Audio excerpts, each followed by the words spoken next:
Bonjour et bienvenue à l'édition de ce jour. Nous allons nous entretenir sur le thème Accroche-toi jusqu'au bout.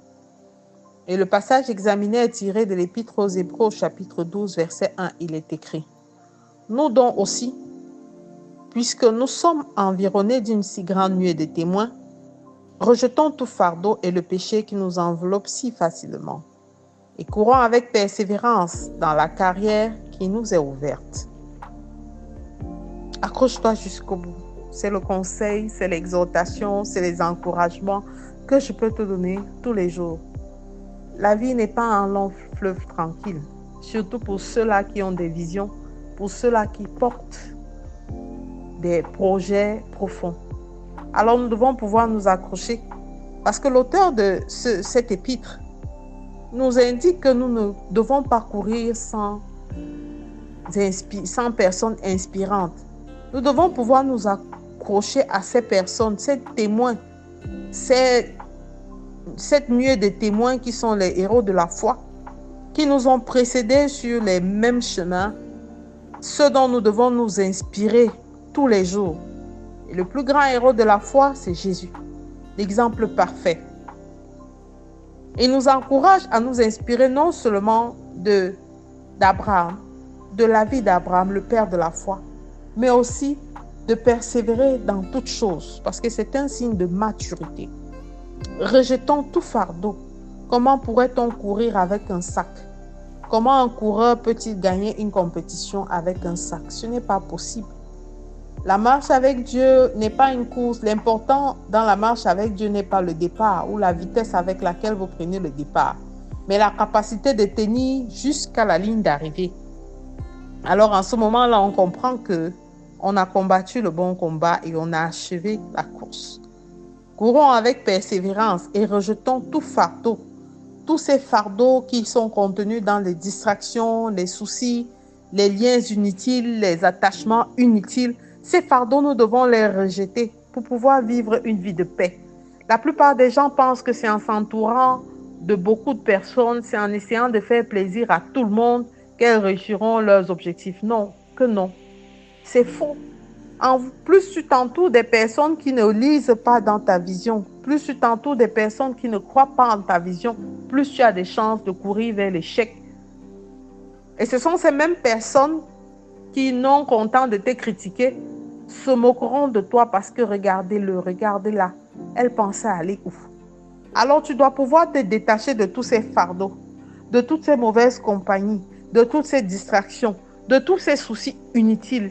Toute chose n'est pas bonne à porter. Il y a des choses dont vous devez pouvoir vider vos cœurs. Il y a des choses sur lesquelles on devrait pouvoir relativiser en se disant « je mets trop d'intérêt sur telle situation ».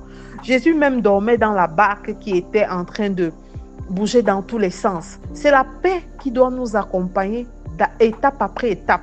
Les épreuves sont là pour nous donner la possibilité d'aller à une dimension supérieure. Les épreuves sont là pour nous donner la possibilité de monter encore en puissance. Parce que sans ces épreuves, il n'y aurait pas la gloire à laquelle nous nous attendons.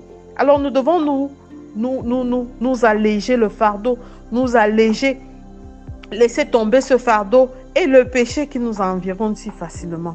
Le péché qui nous lie, le péché qui continue à nous maintenir dans les mêmes peurs, dans les mêmes angoisses. Nous pouvons renoncer. Bien-aimé, c'est ta volonté qui prévaut dans tout ça. C'est toi. Alors en ce moment, léger, assoupli, libéré de tout ce qui t'empêche de courir, tu peux persévérer sur la carrière qui t'est ouverte. La persévérance est un signe de maturité spirituelle. Alors s'accrocher jusqu'au bout, c'est démontrer une foi éprouvée et authentique, en étant dépouillé de tout ce qui consistait en ces obstacles. Dans ces fardeaux, nous avons même aussi souvent la fatigue spirituelle qui nous environne. C'est pour ça que nous devons trouver au plus profond de nous la force de se relever, la force de s'accrocher, la force de s'inspirer de Christ, de l'exemple de Christ, parce qu'il est l'exemple parfait de persévérance. Nous devons puiser en lui notre modèle parfait de persévérance, lui qui a supporté parce qu'il savait quelle était la victoire qu'il allait nous accorder au travers de la résurrection. Nous devons nous appuyer sur le Saint-Esprit de toutes nos forces, parce que c'est par son inspiration, C'est par sa force que nous réussirons à surmonter, à nous relever et à nous projeter, à courir encore plus vite, plus loin et surtout à persévérer avec joie au milieu de toutes les tribulations. Nous devons aussi, par-dessus tout, nous entourer des personnes qui nous encouragent. Ce n'est pas facile seul de courir, ce n'est pas facile. Même en communauté, la persévérance se vit. Il faut pouvoir nous entourer des personnes moi j'en ai, qui de temps en temps, lorsque vous voulez baisser les bras, qui vous rappellent quelles sont les promesses de Dieu pour vous, qui vous rappellent que ce n'est pas ta force qui agit, mais la force de Dieu, qui vous rappellent quelles sont les prouesses que le Seigneur a fait avec toi ou au travers de toi. Bien-aimé, c'est important. C'est important. Alors, accroche-toi. Toi qui voulais baisser les bras, accroche-toi. Le Seigneur ne t'a pas abandonné. Accroche-toi. Le meilleur est à venir. Alors, je te recommande de faire cette prière, Père éternel. Je m'accroche à toi de toutes mes forces.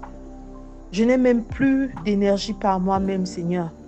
Mais je souhaite que le souffle de ma voix, je souhaite que mon inspiration vienne de toi. Je souhaite que, Père éternel, que par la puissance de ton Esprit Saint, que tu puisses, Père éternel, m'insuffler une nouvelle force, une nouvelle énergie.